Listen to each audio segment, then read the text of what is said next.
Hi there, it's from inksbutterfly.wordpress.com. Thanks for joining me again today. So we're going to be using Blossoms in Bloom today. When I showcased this last week, I wasn't really doing much with the stamp set.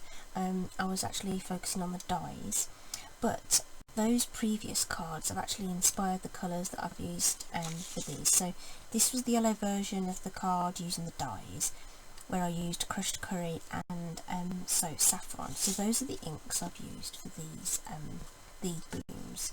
And just like I did last time, we'll do a purple version.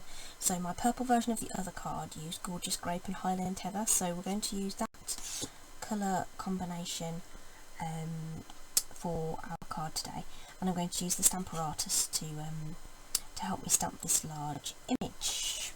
Okay, I'll show you those. So that's what we're going to do. There's to one side. I've already got my Stamparatus set up with the cardstock in there and with the magnets underneath. Just give myself some space. I'm going to put the stamp packet underneath the window there, so that it doesn't flop about. A couple of marks on there, you won't see them once I've finished. So we're going to grab our Highland Heather ink to start off with, and then we're going to take that straight to the stamp like this. Give that a good coating, like so, and then we're going to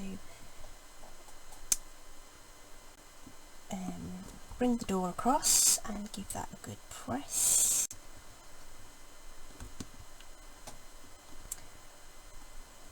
If you prefer to stand, you can stand, just to give yourself some more pressure if your hands aren't very strong. So there's a few little pieces that have not quite stamped there, but because we've used the Stamparatus, we can just go back and give those areas an extra press. A little bit down here as well, that hasn't quite caught. Just lifting it gently, because the photopolymer does lift the cardstock slightly, especially with these larger stamps. So my cardstock's moved now, so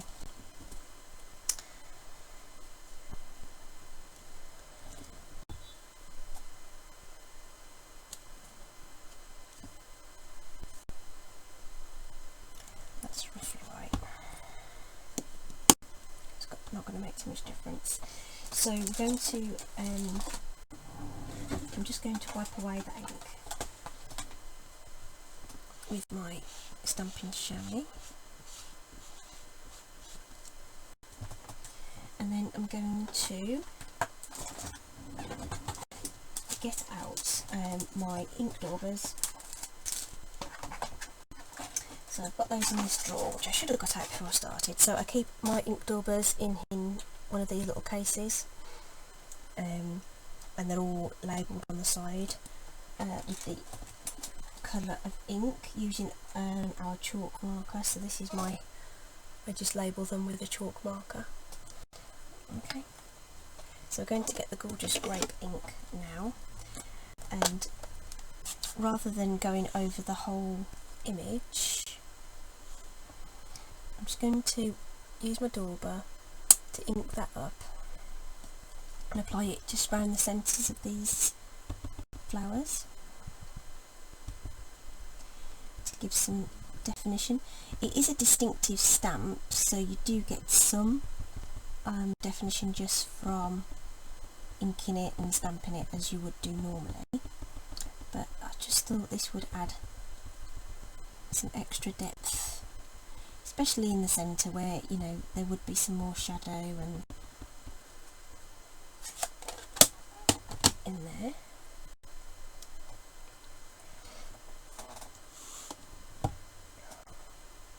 Let's bring that across like that.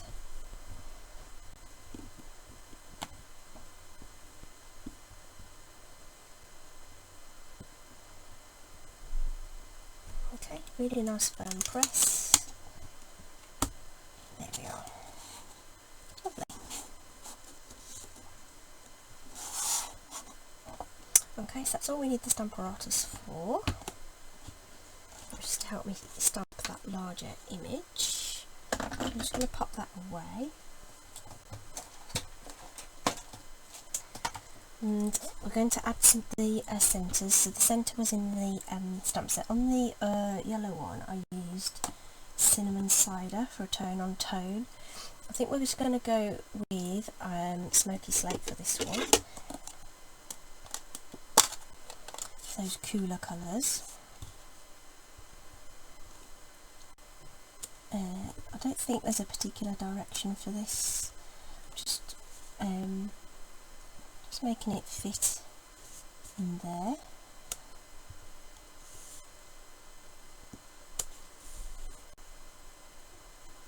Like so. And then we want to add some leaves. So we're going to use a similar technique using Soft Sea Foam and Pear Pizzazz inks. I'm just going to get those open. That's where these stickers come in useful. I can tell straight away which ink pad I'm dipping into. So what I've already got, I've got my Pear Pizzazz Dauber, and I'm going to apply my light ink to the stamp and then use the Dauber straight in. No two-step stamping with this one, it's so light it won't matter. And we're going to add our leaves like so.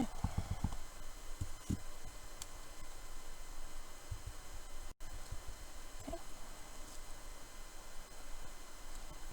Wherever you think they look nice.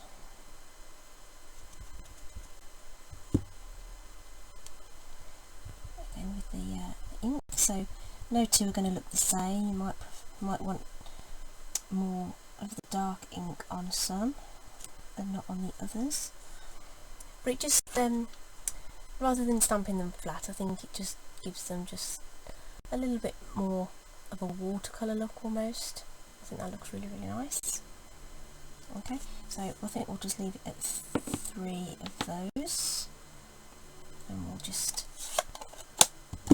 put away those inks.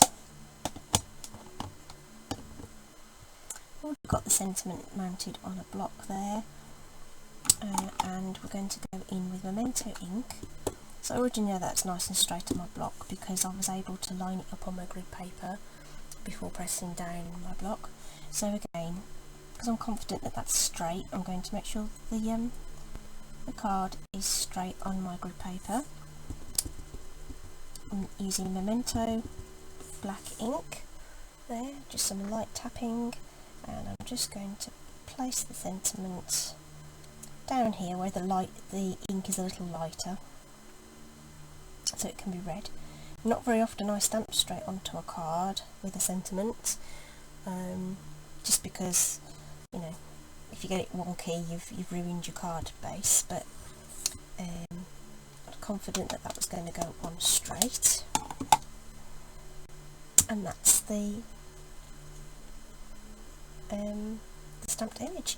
So all that's left to do is to put that onto a card base. Now, I forgot to cut that before time, but it gives me an opportunity to show you how I cut a card base from an A4 sheet of cardstock.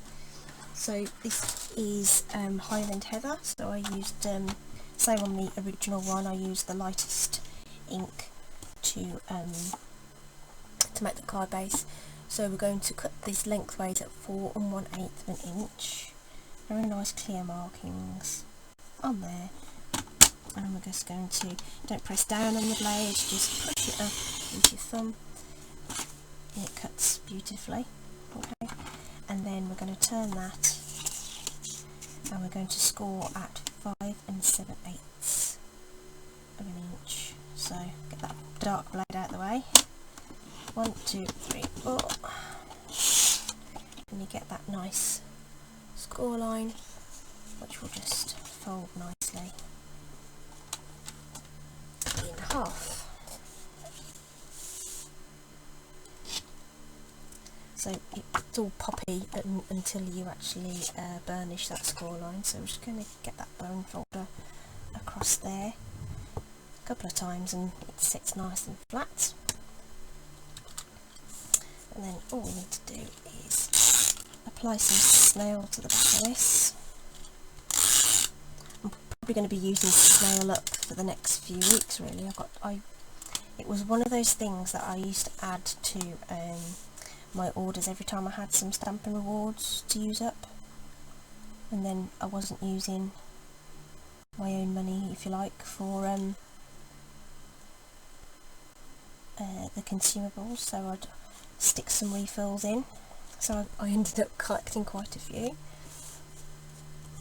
Okay, there we go. I didn't add any rhinestones or anything. I added a few more leaves on the original one, but I hope you like that. Really super simple. You could quite easily stamp multiples of those because of using the Stamparatus. Very easy to do. You could have done the same with the leaves and used the other plate and positioned them in a different way as well. So I hope you like that. Thanks for joining me today. If you've liked this video, please give me a thumbs up. I'd appreciate some thumbs ups and some subscribes, and share this video with your friends if you think they might be interested. You can also find me on Facebook, Instagram and Pinterest, so I always post my projects in those other platforms as well for people to see, so again you can share those with your friends if you wish. All the products used today will be listed in the corresponding blog post, which will be linked in the description below. Thanks ever so much for joining me today. Have a great day, and I'll see you again real soon. Okay, take care everybody. Bye.